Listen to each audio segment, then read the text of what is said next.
The private equity market could be heading for a shake-up, with several fund managers facing difficulties in raising cash, Serena Tan, CEO of Gaia Investment Partners, a Malaysian fund of funds, told CNBC at Converge Live in Singapore.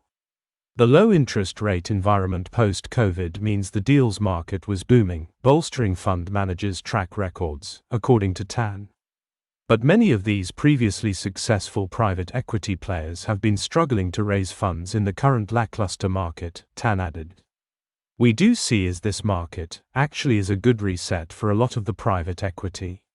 For private equity in general, she said. There's a quote that came out to say that many private equity players have raised their last fund, they just don't realize that yet, right? Investors are also getting more discerning over where they allocate capital, she said, chasing what she described as investments that are truly being top quartile. You need to have your private markets beating your public markets, because otherwise, why do you exist? Tan said in conversation with CNBC's David Faber. One way fund managers are coping with the demands of the private equity space is by streamlining their operations, Tan said.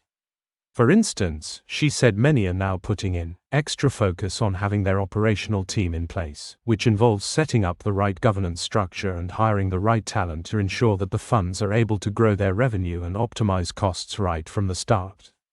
Going forward, Tan is expecting a boom in investments by sovereign wealth funds in Asia, given that the likes of Singapore's GIC and Temasek are growing their teams. There's a proliferation that's going to come out, starting, obviously, in places like Singapore, Hong Kong, but really across the region around Southeast Asia, Tan added. Over in Japan and South Korea, Scott Hahn, CEO of Hahn & Company, a private equity investment group based in South Korea, sees opportunities given the high level of domestic liquidity in the markets. If you look at more of the value markets in Japan and Korea, you are seeing the opportunity to do multi-billion-dollar transactions with ownership and change opportunities at high single digits, Hahn said.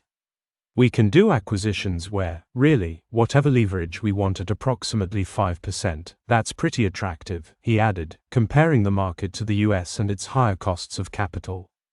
Businesses here, you have the opportunity to get more idiosyncratic returns, because these capital markets aren't as efficient, and the competition for deals is not at the levels that you would see, I think, at the US.